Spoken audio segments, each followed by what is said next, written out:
And initially, I think there was a lot of people that were very mad at Ethan, both in my community and also, more importantly, his own community, because he's very progressive. Yeah. And a lot of people that he cultivated in his audience were like, I mean, look, 2020, when I went full-time Twitch streaming, I streamed 42% of the entire year. Every time I see, when they measure like streamers and hours watched, you're always up there. Like, but you stream, like, out of everyone, I think you're the most consistent streamer. Yeah. Every day, baby. 11 a.m. Pacific time is when I start. And then I go to like 8 p.m. usually. And did you always talk about politics? Yeah.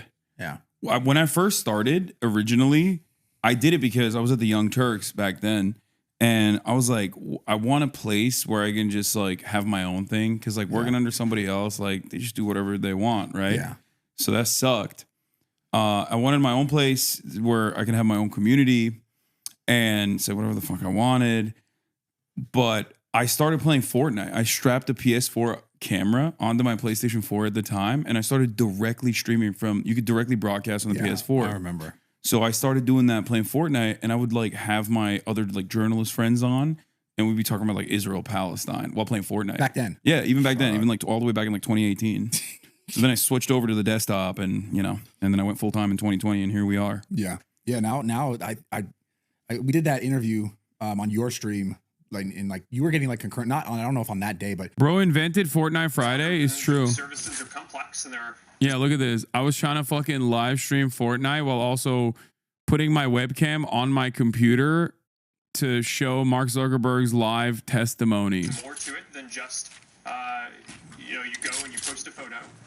So I agree that in many places we could do better. But I think for the core of the service, it actually is quite clear. To 57 viewers. Look at that. Thank you, Senator Graham. Senator Klobuchar. Thank you, Mr. Chairman. Mr. Zuckerberg, I think we all agree that what happened here was bad.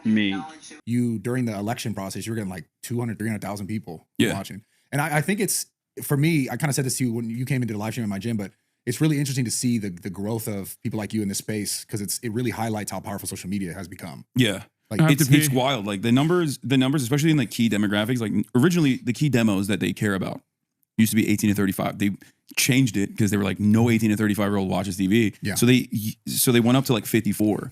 I think now it's like, they say like 25 to 54 or something is the new primary demo target for like TV ads. And even on that front, I'm like destroying most of the other TV networks. Do you feel like, obviously you feel cool, but like, do you feel an obligation to kind of be a certain way? Like, do you because all your like, I feel like when I first saw clips with you way back in the day, like your takes were like way more based. What do you mean? Like, no, you just said some, I've seen old clips of you saying crazy what people will bring up, but not that they're not based now, but like you just, have you felt like you had to be more left in like all your stuff? No, if anything, I got more left now than I was back then. That's what I mean. Yeah. Or, well, like you were more based then. But not, no. More left as in like, I was more quote unquote woke, I think. Unless you're talking about like bro tip stuff, which is like way back in the day. That's what okay. When I was like, when I look like Steven Crowder, oh God, it's so embarrassing. Yo. Not even like the embarrassing that I was trying to satirize, but like just the way I looked. That's from like 2013, I think. Yeah. And I wanted to do like a satirical bro show, but also like, try to crack jokes, but also like cover the news and stuff too. But very quickly I was like, this is not, like, this sucks. Yeah. And then we deleted them, and then people resurfaced them, and they always love bringing it up to be like, see, you used to say that. And I'm like, yeah, I mean, I'm pretty open about it. Like I definitely was like way more misogynistic. I used to definitely have transphobic takes. Yeah. Like, and that's what I was referring to, because I saw that. But that wasn't like, that wasn't because like I wanted to. Oh, okay, that's what you meant when you said base. Yeah. No, I didn't like become more cognizant of like the media environment. Like I organically became less transphobic. Yeah. I met trans people. I started questioning why I care so much about trans people. That was like, I think that was one of the major things for me. Was like, what the fuck do I care about this? Like, I don't really understand why this is like something that I should even worry about. Like, whatever, let people do whatever they want. And I think that's like, that was the spark in my brain. But it wasn't like it wasn't a deliberate attempt or anything. It was just like an organic thing. Yeah, organic evolution. Yeah. But in terms of like saying more left that I suspect people don't like, in terms of like, saying we shouldn't be involved in, bombing bombing the global south and things like that. I think I'm much more. But is that really a open. left take? Yeah, it's the OG left take.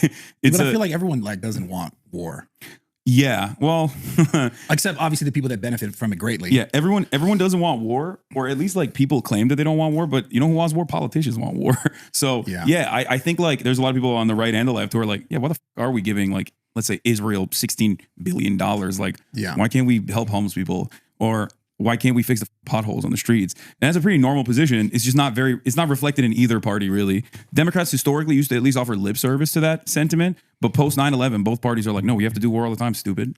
But it just sucks because like the more I get into politics is because like I felt like in the last few years I just couldn't avoid it. The more I'm just like, does this ever really change? It just seems like a cycle of like, especially now with the, not necessarily you specifically, but the social ecosystem that's created around now politics, where it's like anyone will say anything to get, some sort of sensational response, where it's like they can say something about whether it's trans people or gay people or black people or some racist thing. It's like, people do this now, and whether there's any ounce of merit to it, which in most cases there's zero, but it's like they do it now because the algorithm, the likes, the views. For sure. And Twitter's become a place where I'm like, man, what the fuck is going on here? Yeah. Because I remember last time we talked, I was like, I love Twitter. I do love Twitter. Yeah, I definitely, last time we talked, I definitely love Twitter too. More than I do now, for sure. Or unless you mean like last time we talked on my stream.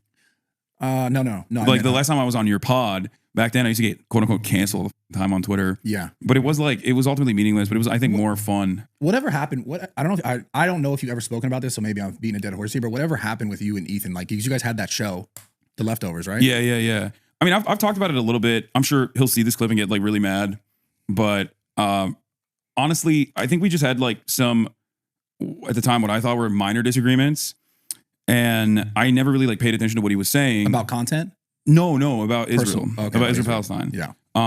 In the aftermath of October 7. But he'd always been like very pro-Palestine. But you guys stopped way before that. No, we stopped. Oh, really? Yeah. We stopped like around October. That's when we were like, we're not doing Leftovers anymore. Okay.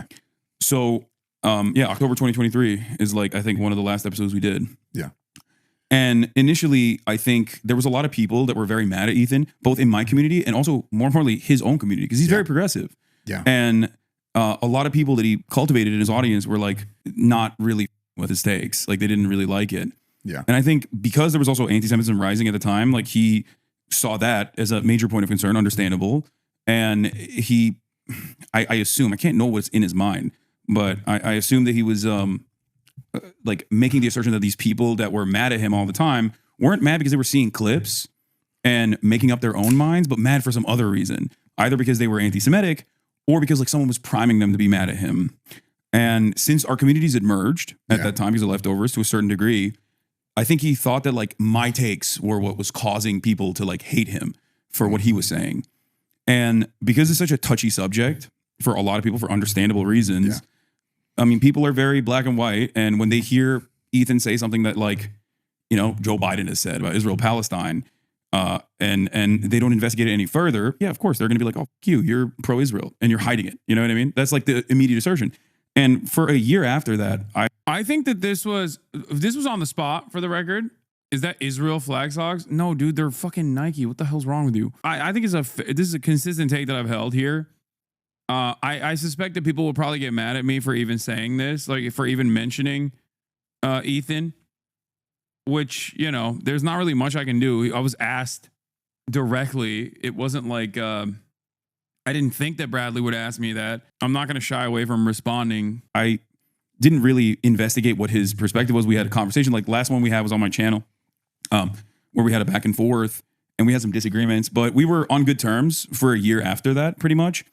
And then recently, I forget what it was. I think it was after Israel like decided to invade Lebanon, where I was talking about Hezbollah, which is the militant group in Lebanon. It's the Shia militant group. It's a part of the parliament as well. It's classified by the American government as a state terrorist organization.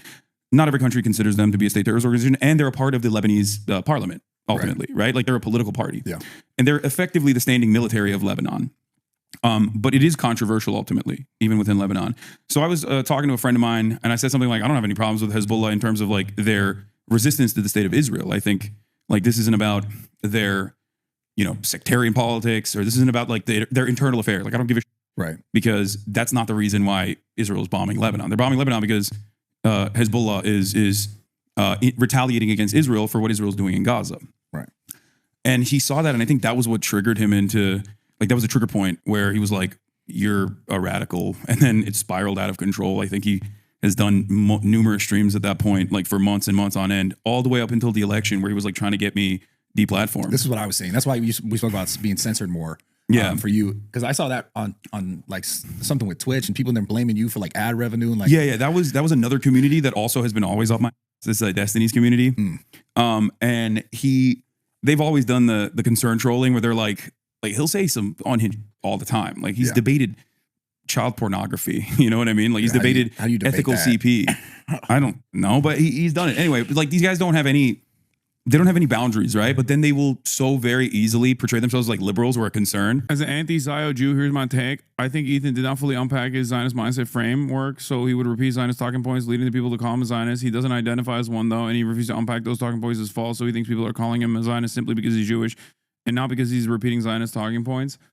I think that there is some truth to what you're saying, but ultimately, I think like he got so negatively polarized that I don't even know what his attitude is now, and I truly don't know.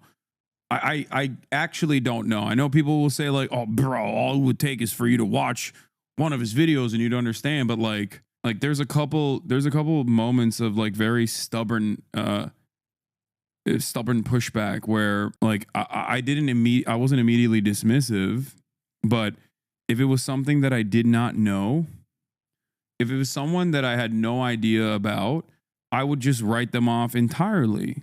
Like if I didn't know their background, if I didn't have personal connection to them, if I wasn't friends with them, right, at a certain point, I'd be like, the fuck are you saying? You guys should just talk it out. Yeah, I mean, look, I'm not opposed to that at all, but you have to understand something, okay? Before chatter says no, before chatters like starts screaming no, this is post like Ethan trying to deplatform me actively by saying some of the most like hurtful, unhinged things. Like you have to understand, like when you're relying on a website called Hasanabi.com, like unlisted YouTube clips from my own personal supercharged snark community, Destiny's community, where you're using unlisted links, and the title of the unlisted YouTube clip is literally Hasanabi, without ever considering what that looks like to other people that might not even know me, people that might not know me, people that are fans of yours that now have a very weird attitude, a very gross attitude. It's like, I don't use the Islamophobia card quite frequently, but that is fairly Islamophobic. Sam Cedar had a good take on this phenomena. As the atrocities of Israel become more and more apparent, people who grew up thinking of Israel as a positive force in the world will go to extreme lengths to cope with that contradiction. Yeah, I know. That's why I also said that he should talk to Sam Cedar. Like I privately texted him to say, hey, I don't think you respect me, but you respect Sam. So I think you should talk to him privately, publicly. It doesn't matter. And they do that very well. So they started this like mass emailing campaign in their Discord to like openly, actively brigade everywhere and take like a year's worth of clips that they had clipped out of context for one whole year. Like Israel starts bombing Gaza and these motherfuckers are like, all right, what's Hasan saying? Let's start clipping. Yeah. And they had it on a website called like Hasanabi. They're calling me like Hamas Abi. Yeah. And they just had all these clips and they were like they spent spam emails to like advertisers. Like I went to USC because they wanted me to speak at the college. Yeah. And I was like, sure, I'll do it. Why not? They sent 27,000 emails to USC to try to get me not speak at USC. And it's really interesting because like in the email, I saw the email that they were spamming. And the email was like, he got banned off Twitch for saying a racial slur, which is true. I did. What was the slur? Cracker. Oh. But they didn't put that in the email. So they were trying to make it seem like I was this like crazy racist guy, right? And it's a fairly sophisticated mass brigading campaign. And it didn't really work, but they got some advertisers, I think, like were scared. Bloomberg wrote a report on it. Yeah. Some advertisers were like, well, we don't want to be associated with anything that's controversial. And but at the time they were like claiming that, every advertiser is pulling out of Twitch. Twitch is having an adpocalypse. And Ethan at that same time was also like, kind of egging that on a little bit, Yeah. where he was like, these guys are really anti-Semitic. They're really radical. They're anti-American scum. That But I sort don't of understand stuff. this anti-Semitic conversation is like, if you just say anything that's against what they're doing in Israel, just you're anti-Semitic. Yeah, I mean, there's more nuance to it than that. Because like, That's what from my perspective, from the outside, it's what Yeah. it looks like when I see. no, Stuff I understand that. I mean, that's like the average position at this point. And I think that, yes, it is, for the longest time, Israel, both positively and negatively, has been associated with Judaism. It's not a proper conflation. It's false. Saudi Arabia, it does not represent like the entirety of Islam, and Israel does not represent the entirety of Judaism. Right.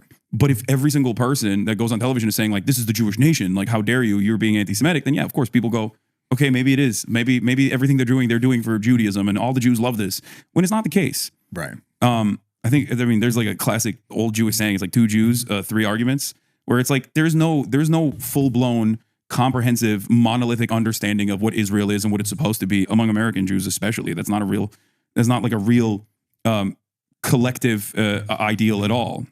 But it's presented that way. It's presented that way by people who hate Jews, who want to say, fuck Israel. They're doing this for Jews. This is how Jews are. And it's also being said by people who are pro-Israel and also themselves Jewish, or just pro-Israel and pro-Jewish. Like Jake Tapper says that. Like, I don't think Jake Tapper is secretly a neo-Nazi or something, but he's saying that because it's been a very apt way to deflect criticism, because nobody wants to be offensive, especially in progressive circles. You don't want to be offensive. You don't want to be a mean person. You don't want to offend people. You don't want to be called an anti-Semite. So you're like, whoa, okay, I didn't realize it was like that. It's usually just a way to stop the conversation dead in its tracks. But so that's interesting though. That Ethan said on this pod that you were pro October 7. See, that's what I mean. It's like, if you're, look, there's a lot of Ethan haters in this community, okay? Especially now. If you're an Ethan fan at this point and you're watching me and you hear the way I talk about Ethan, and then you go back and listen to the way Ethan talks about me, I think that there isn't a parity there. Okay. And I'm not doing that for aesthetic purposes. Like, it is truly just the way I operate. Okay. There's no respect on one side of this equation. It's asymmetrical. Any kind of self-defense is considered the most morally repugnant thing that I could ever do. But Ethan can say whatever the fuck he wants, including playing games that were made by Destiny's community that liken me to fucking Osama bin Laden. Or even claim that I've like hid my more radical perspectives, when the first conversation I ever had with Ethan and Gila was on their podcast before we even started our podcast, where I basically described the steps in which 9/11 happened when addressing my America Deserved 9/11 comment. And he was understanding, because the thing that left from this equation is respect and charity. And if you look back at the past year before Ethan went on this conquest to like deplatform me and other pro-Palestinian content creators by falsely smearing us as anti-Semitic, akin to neo-Nazis or whatever, by grabbing onto anything and everything they could, both Ethan and also Destiny and shit. And especially when like Ethan already has a fuck ton of haters. Like, I could have just gotten on the fuck Ethan train. You know what I mean? Oh, Leftovers podcast ended because Ethan and I had disagreements on Israel, Palestine, because he's a huge Zionist. Like, I could have done all of that. You know what I mean? That would have been, I'd probably be getting fucking celebrated by Keemstar at that point in the way that Ethan is getting celebrated by Keemstar now. The difference is, I don't give a shit about that. I don't think that that's a productive way to approach anything. So he just completely decided to cut off all charitability and all respect and just go on this endless conquest. They're going to clip that. Yeah, they can if they want to. But my point is, I didn't do that because I don't believe that. That's not how I operate. And that's not what I think is like appropriate. Okay? I don't think it's appropriate. And that's my criticism of what Ethan has been doing, which is the inverse of that, the opposite of that. He pulled the fuck Hasan ripcord like he was just holding on to dear life. For a year, I defended him against people in my community that were very upset with some of the things that he was saying, not really fully paying attention to everything he was saying, but still. And that was because I don't think it was appropriate or productive to just like turn around and just be like, yeah, fuck this guy or whatever. It's stupid. But after all of that, he still turned around and was like, Hasan is a fucking radical terrorism supporter. Like, that's crazy. At first it was hurtful.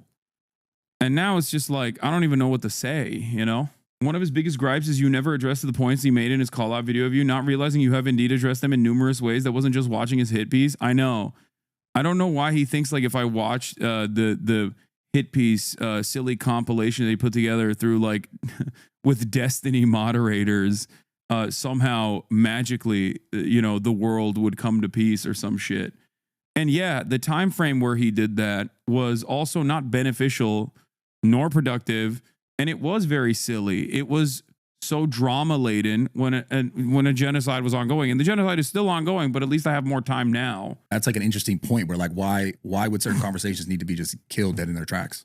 Well, because I mean it's kindness first and foremost. It's because people don't want to be. Look here, Bradley asked me like he asked me a leading question, right? Why do you think people are so scared of being inappropriate? Or whatever, right? And because he's just trying to say like, woke people want to silence opposition or whatever. I think that's what he's trying to get. Interesting though. That's like an interesting point where like why would certain conversations need to be just killed dead in their tracks? Well, because I mean it's kindness first and foremost. It's because people don't want to be a fucking asshole. I don't want to be an asshole, even though I am, right? But I think that's where it comes from. You don't want to be like a rude person. Maybe you do. I don't know, but most people, I think, don't want to be impolite. And if they don't have all the information, then yeah, they're going to trust you. They're going to take your word for it. If someone that you trust and like tells you Israel is the Jewish nation state, no Jew would ever be safe if it wasn't for Israel, which Joe Biden has said, Yeah. When someone that you trust says that, you're going to be like, okay, well, I guess that's the case then. I'm not going to think about it any further. I don't fucking know. It's a country over there, far away from me. So most people just don't really think about it any further. Yeah. And then don't necessarily try to understand the full dynamic of the situation. Yeah.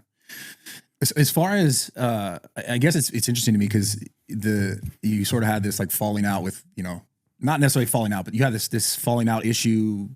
Whatever you just basically explained with Ethan. Yeah. And like the left sort of commentating because you didn't agree. I have covered Israelism, by the way, with what they were saying. It kind of comes to what's going on right now with the right. It's really interesting to watch. But this whole conversation about the H-1B visas and like, Elon Musk talking on Twitter and Vivek Ramaswamy talking on Twitter and all these people like chiming in and kind of like somewhat attacking each other. And I know they're enjoying that. Yeah, no, I love it. I love when right-wing infighting happens because it's like, it's rare. The left loves eating itself alive. Yeah. I mean, I get canceled all the time. It's not fucking real, but right. People yell at me all the time. They call me misogynistic, transphobic, racist, white supremacist. And then on the other side, everyone on the right calls me a pussy, soy for fucking defending marginalized people. You know what I mean? So, but the left loves doing that shit to itself. The right normally is pretty unified. Yeah. They're like, it almost feels like, as long as we're fucking owning the libs, whatever that is, we're good. We're good. We're on board. So it's come from what? Basically the base, the Republican base for the most part, speaking out on behalf and kind of like seemingly or believing they're voting for basically a group of Republicans that are going to make America and put America first. Right. Uh-huh. And then it's interesting because then, Elon is basically saying like, yeah, we need these foreign workers. It's been a thing. And then everyone's attacking him because they're like, wait, what about all the people who, could have or could get the jobs here? It's a tough argument to sell to people on Twitter, especially when you got like hundreds of thousands of tech layoffs and you got American workers like training their H-1B visa foreign counterparts. I'm an advocate for immigration. There's enough money to go around, certainly.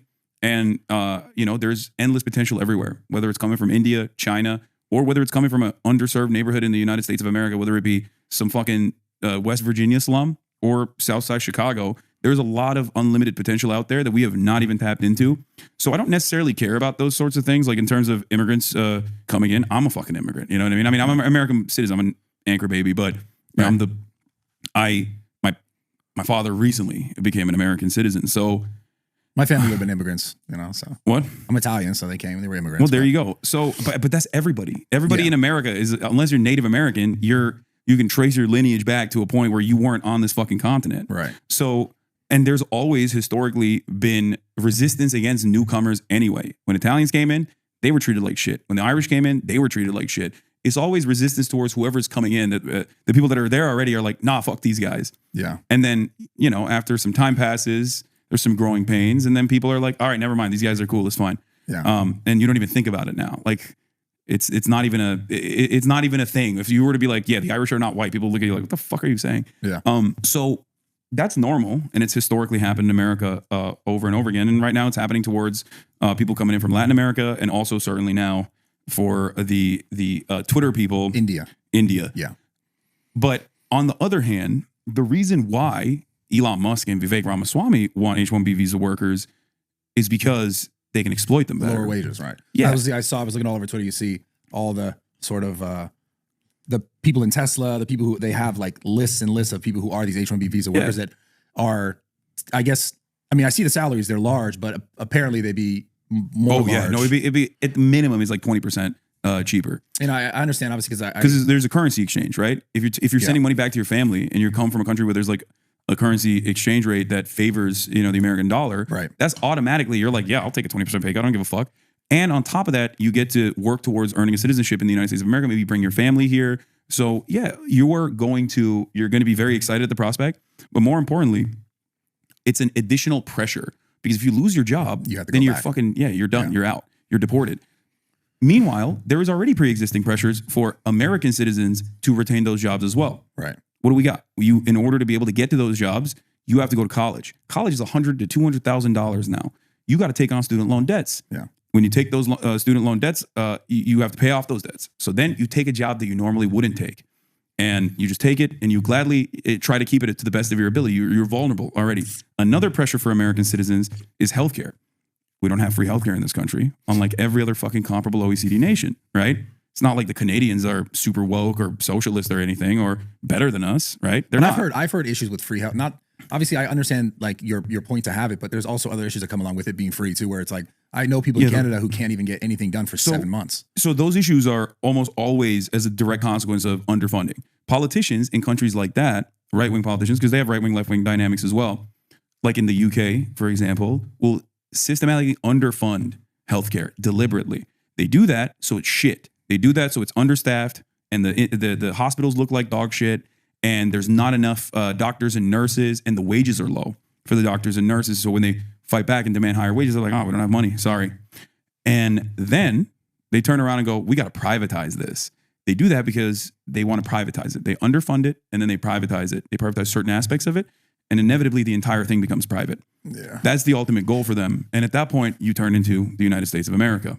So from your perspective, like, how do you actually fix this? Because it just seems like you obviously have people on one end who are like, working hard to grow a business, and they feel like, well, I don't want to pay for other people's shit. Right. Mm-hmm. That's like the whole beef with it. You're always paying for other people's shit. No, that's I'm aware of it. I pay a fuck ton of taxes. Yeah. And that's the thing though. Like I know I'm unique in this, and people get mad at me for even saying this, but like, I don't have a problem paying taxes. It sucks that like it goes to, I don't know, murdering children in Gaza, a big chunk of it, and not to fixing the fucking potholes. But at the end of the day, even if a percentage of it is going to the teachers, if a percentage is going to the schools, then I'm like, yeah, you got to do that. And I think that is, unfortunately, that's not a very commonly held perspective, because so much of our taxes go to like irrelevant shit that only benefits the corporations and the super wealthy. So that's the really big overarching thing is like, how do we ever fix something that is just so money driven? I mean, it's just being counseled by the left is like my 4-year-old child telling me they're going to call the police when she didn't get her way. It usually ends up with a lot of stomping up and down, having a fit in the end. They just look stupid. I mean, yeah, that's because the left is institutionally powerless. The right, on the other hand, does have power. I mean, the left is not broadly represented by the Democratic Party in the way that like the far right absolutely is represented by the Republican Party. So much so that like we're even having this H-1B visa debate. It's not a debate at all for the average Republican. The average Republican doesn't give a shit. Okay. They don't care. They don't understand it. They don't care. They could, if they heard about it enough, maybe they could develop an opinion on it. But as long as Fox News goes, Donald Trump said H-1B visas are good, and they repeat that, ultimately, the right is going to go, yeah, we agree with that. Whereas like even the far right is going to ultimately agree with that. Whereas with respect to the actual leftist movement, or people who people who find themselves homeless within the Democratic Party, like the Democratic Party doesn't even try to lean in to a progressive point of view. They actively and desperately try to present themselves as anything but that. They don't shy away from presenting leftists as an enemy. They openly spend time shitting on the left. You don't ever hear Republicans go, wow, this is so completely unacceptable. This is so completely unacceptable. The right-wing position, the neo-Nazis are out of control. Like, you never hear that from the Republicans. That certain wage have to do it, because if they don't, they got to go back home. They also make way more money here than they would there. So then it makes sense for the corporation to be like, yeah, of course we want that guy because we can pay him less. And he like has to doing work the same job. He's doing more. He's doing more than the American citizen. Unfortunately, that's not a very commonly held perspective, because so much of our taxes go to like irrelevant shit that the really big overarching thing is like, how do we ever fix something that is just so money driven? I mean, it just, even this conversation about the visas, it's about being able to get the wage here, to have the leverage of the people that are, needing to be here at that certain wage have to do it, because if they don't, they got to go back home. Happy they also New Year, make way more money Austin. here than they would there. So then it makes sense for the corporation to be like, yeah, of course we want that guy because we can pay him less. And he like has to he's doing work the same job. He's doing more. He's doing more than the American citizen, because, and Elon did this with Twitter. He went to Twitter and he fired like 50% of the staff, right? Immediately, day one. He fired all those people. The only employees he retained, he kept, were H-1B visa workers. Why did he do that? Because those guys, if they get fired, they're going to get deported. So now you can force those guys to fucking stay there all day, every day, sleep at the office. They're basically indentured servants. That's what Elon Musk wants. That's what wealthy people want. They want to be able to get the most amount of time and productivity out of each individual employee. And the more vulnerable you are, like, the fear of deportation, the easier it is for your boss to turn around and be like, all right, I'm calling you up at 10 p.m. on a Friday afternoon. Oh, you got a fucking family emergency? You ever get your ass in the office right now? I got a problem. If you say that to an American citizen will be like, no. Yeah. You don't think there's any merit to at least what Vivek was trying to say as far as like the culture of like America and like there not being this work ethic. And he was kind of talking about the whole like, which I found really funny. The nerds and the jocks. The nerds and the jocks. Yeah, he was like, oh, I didn't get enough pussy in high school, so that's the reason why Americans are getting too much pussy. They're focusing on, they're venerating jocks instead of venerating nerds. It's like, no, that's just, he's a fucking nerd. And that's why he's saying that. The thing that I wish Elon would have led with was he, after the whole shitstorm, he started to respond to people and was like, oh, there should be this like, we should fix this system as well. And then we should have like a sort of like a minimum or like it's the same if they hire these people or as far as like the immigrants or if they hire American workers. Yeah, if they had wage parity. That's kind of what he was going toward. He started talking about that like kind of after the shitstorm had. He would never in a million years look for that, because then that's profit margins. That's hurting his profits. That's hurting his bottom line. He relies on H-1B visa workers. I don't trust super wealthy people, billionaires, millionaires. What if they do change that? Will you say sorry to Elon? You sure? I'd be shocked. Yeah. Because I'm of the mindset that these guys will say anything and everything as long as you're not focusing on the actual pressure points. As long as you're not focusing on who's fucking you over, who's robbing you blind, they're good. They're like, yeah, we should do price parity. They're never going to do that, but they'll say it. Yeah. That's what I'm saying. Like it just. And it's the Democrats too, by the way. Don't get me wrong. Right. Like, I don't think the Democrats want to fix this shit either. Government and politicians in general. I just wonder, like, does it ever actually become what you think it could be to be better, right? Because it just seems like we live in this world where it's just constant more, get more, take more, grow, profit margin, shareholders, like, and that controls this whole entire fucking nation and the world. It seems like you're describing capitalism right now. Yeah, but I mean, it's in a sense, yeah, but it's like not even in a sense directly, but that is what it is. But that's the world. It's not like that's just going to disappear.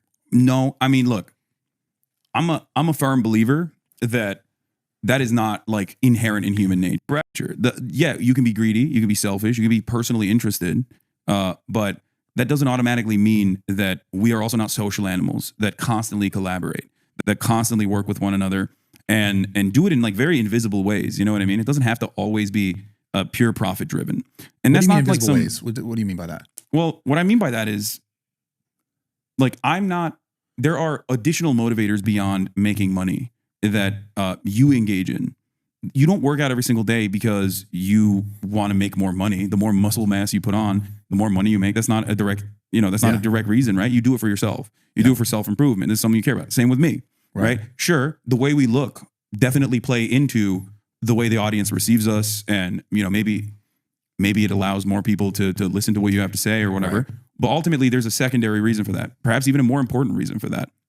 And we do stuff like that all the time. There are additional motivators beyond profit that cause people to innovate, right? That cause people to do stuff, that cause people to collaborate with one another, problem solving.